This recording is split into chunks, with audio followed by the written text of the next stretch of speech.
ভালো গল্প এবং প্রপার স্ক্রিন প্লে দিয়ে কি করে একটা ভালো সিনেমা তৈরি করা যায় তার প্রকৃষ্ট উদাহরণ হচ্ছে লাপাতা লেডিজ। হ্যালো বন্ধুরা, আমি সুদীপ অ্যান্ড ওয়েলকাম টু ফিল্মি ডিটেক। এই সিনেমাটি নিয়ে কথা বলবো এবং তার প্রথমে যদি আমাকে গল্প বলতে হয় বা লাপাতা লেডিজের একটা প্লট আমাকে যদি ছোট আঁকতে হয়, এখানে বেসিক্যালি দুটো মহিলার লাপাতা হওয়ার কথা বলা হচ্ছে, যেটা ট্রেলারে আমরা দেখেছি। তার অবশ্যই একটা এলাবোরেটিভ ভার্সন আছে, অনেক কিছু না জানা তথ্য আছে এবং স্ক্রিন প্লে লেভেলে দারুণ একটা এক্সিকিউশন আছে। তো এই সিনেমাটাই শুধু আমার কাছে পজিটিভ পয়েন্ট আছে এবং তারও আগে আমি বলবো এই সিনেমাটা আপনারা ভুলেও মিস করবেন না। অবশ্যই সিনেমা হলে যান যদি একটা ভালো সিনেমা উপভোগ করতে চান, যেখানে হয়তো সোকল্ড বড় বক্স অফিস স্টার নেই, বাট নিখুঁত অভিনয়, একটা প্রপার স্ক্রিন প্লে, তার প্রেজেন্টেশন, চরিত্রায়ন, এগুলো নিয়ে আমরা যদি কথা বলি এবং গল্পের মধ্যে পরদে পরদে এত সুন্দরভাবে তার ডায়লগস আছে। এখানে কোথাও ওই স্পুন ফুডিং করার কোনো ব্যাপার নেই, ওই কাতুকুতু দিয়ে হাসানোর কোনো ব্যাপার নেই, বাট এমন এমন ঘটনা চলে আসবে, এমন এমন সারপ্রাইজ এলিমেন্ট চলে আসবে যার জন্য আপনারা অটোমেটিক হাসবেন, পুরো সিনেমাটা এনজয় করবেন। তো আমি একে একে আসবো। প্রথম পজিটিভ পয়েন্ট হচ্ছে এই পুরো সিনেমার এই গল্পটা এবং তার স্ক্রিন প্লে। আমি এটা বলবো না যে গল্পটা একদম অভিনবত্ব, এরকম গল্প আগে হয়নি, না। এরকম গল্প বা তার কিছু ছোট ছোট ইনসিডেন্ট বা কিছু ঘটনা আপনারা হয়তো দেখেছেন অন্য সিনেমায়, অনেক রেফারেন্স আপনারা পাবেন, বাট সেটাকে কিভাবে একত্রিত করে একটা সিনেমায় ইনকর্পোরেট করা হয়েছে এবং সেটার এক্সিকিউশন করা হয়েছে, এটা আনাদার লেভেল। একদম র জায়গা যেখানে যোগাযোগ নেই, ট্রেনের ব্যবস্থা নেই, বিভিন্ন জায়গা পেরিয়ে এসে পরে ট্রেন ধরতে হয়, কিভাবে ট্রেন ধরতে হয়, এই ছোট ছোট জিনিসগুলো না বোঝায় যে ফিল্ম মেকার কতটা রিসার্চ করেছে, তার ওই জায়গাটা সম্পর্কে, তার ওই বেসটা কতটা স্ট্রং। তার ফলে যখন এক্সিকিউশনের কথা হয়, যখন পোস্ট প্রোডাকশনের কথা হয়, তখন তার প্রি প্রোডাকশন ভ্যালুটা বোঝা যায় এবং এখানে আপনারা বুঝতে পারবেন যে কতটা ডিটেলড ম্যানারে সেটা প্রেজেন্ট করা হয়েছে। একটা দাদু থাকবে যে 35 বছর কলকাতায় চাকরি করেছে, মাঝে মাঝে জাগতে রাহো বলে, বা ওই যে মোষ একটা বাড়িতে থাকা, গ্রামাঞ্চলে যেরকম সিচুয়েশন হয় সেগুলোকে হাইলাইট করা।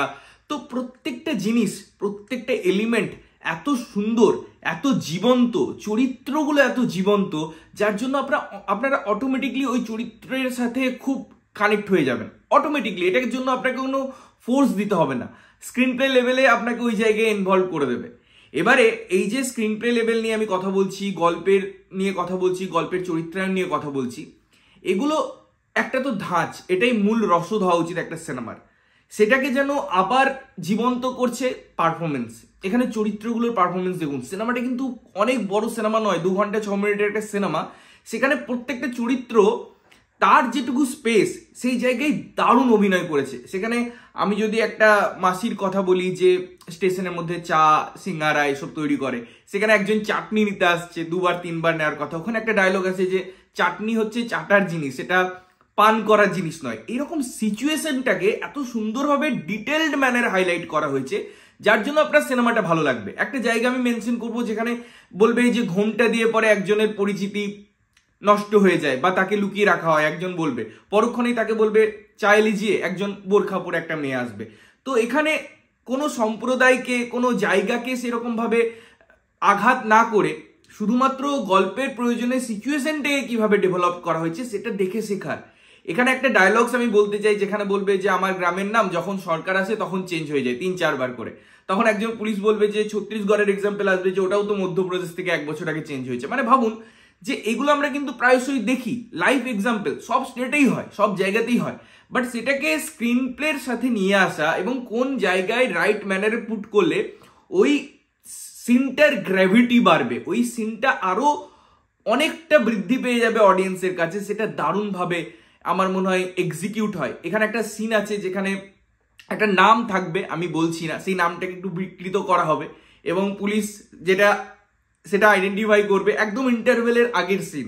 সেটাকে এত সুন্দরভাবে এক্সিকিউট করছে এবং পুরো ঘটনাগুলো, তার যে ক্রাইসিসগুলো, সেখান থেকে কিছু সোশ্যাল মেসেজ দেওয়ার চেষ্টা। অবশ্যই নারী কেন্দ্রিক অনেক কথাবার্তা আছে যেগুলো সত্যি করেই হয়, যেগুলো অজান্তেই হয়, আজকে এগুলো হয়ে এসেছে। সেখানে এত সুন্দর সুন্দর ভারী ভারী ডায়লগ আছে, এত ডিপার ডায়লগ আছে এবং সেটাকে এত স্মুথলি বলে দিয়েছে, এত জাস্ট আপনি ইমাজিন করতে পারবেন না যে কি দারুণ স্ক্রিন প্লের। এবং আমি যেমন বলছিলাম পারফরমেন্স, একটা জায়গায় মনে হবে যে চরিত্রটা হয়তো একটু বেশি করছে, আর একটু তাকে ডাউন দেখানো উচিত, যে বউ, আমি অরিজিনাল বউটার কথা বলছি, কারণ সেই চরিত্রটা একদম হঠাৎ করে যেন স্বাচ্ছন্দ্য হয়ে যায় ওই স্টেশনের পরিবেশটার সাথে। ওখানে আমার একটু যদিও খটকা লেগেছে, আমার মনে হচ্ছে যে 4 দিন হচ্ছে সিচুয়েশনটা আরো ওর মধ্যে দুঃখ, বা সে তো অত চটপটে মেয়ে নয়, তাকে তার চরিত্রটা যেমন, তো আমার মনে হচ্ছে তাকে একটু টাইম দেওয়া উচিত ছিল। ওই চরিত্রটা যেভাবে হুট করে গ্রাফে নিজের ইমোশনটাকে দেখিয়ে দেয়, সেটাতে আমার মনে হচ্ছে একটু টাইম দেওয়া হতে পারতো বা টাইম দেওয়া যেতে পারতো। এই একটা জায়গা ছাড়া আপনি পুরো সিনেমাটাই মনে হবে না যে কোনো চরিত্রে কম স্পেস দেওয়া হয়েছে। একটা বৌদির চরিত্র থাকবে যাকে বোবা বলবে, বা ওই চরিত্রটা মনে হবে যে একটা সাইড চরিত্র, ওর কি ইম্পর্টেন্সই থাকতে পারে, বাট তাকেও যেভাবে সিনেমায় কাজে লাগানো হয়েছে সেটা অনবদ্য। এখানে মেকার্স প্রত্যেকটা চরিত্রকে জীবন্ত করার জন্য তার একটা বন্ধু লাস্ট মোমেন্টেও যখন বাস চলে যাবে একটা জায়গায়, তখন পর্যন্ত সিনেমার গতি ছাড়েনি যে না এখানেও একটা কিছু ইনপুট দিই। তো ওভারঅল মেকিং ওয়াইজ এটা একটা অসাধারণ সিনেমা। তার মেসেজ হোক সেগুলো এত লাউড অ্যান্ড ক্লিয়ার, এত বোল্ড, সেটা এত স্বাচ্ছন্দ্যভাবে বলে দেওয়া হয়েছে যেটা অমায়িক। এই সিনেমার গানগুলো দেখবেন, ওই সিচুয়েশন, ওই সমাজ, ওই গ্রাম এবং গ্রাম্যতা, এটাকে এত সুন্দরভাবে ইনহ্যান্স করে। লাস্টে একটা ফিমেল ভয়েসে আমরা গান শুনতে পাই, সেটা এত সুন্দরভাবে জাম্প করায় সিচুয়েশনটা, এত বাঁধন দেয় তার ব্যাকগ্রাউন্ড স্কোর, ব্যাকগ্রাউন্ড মিউজিক, সেগুলো দারুণ।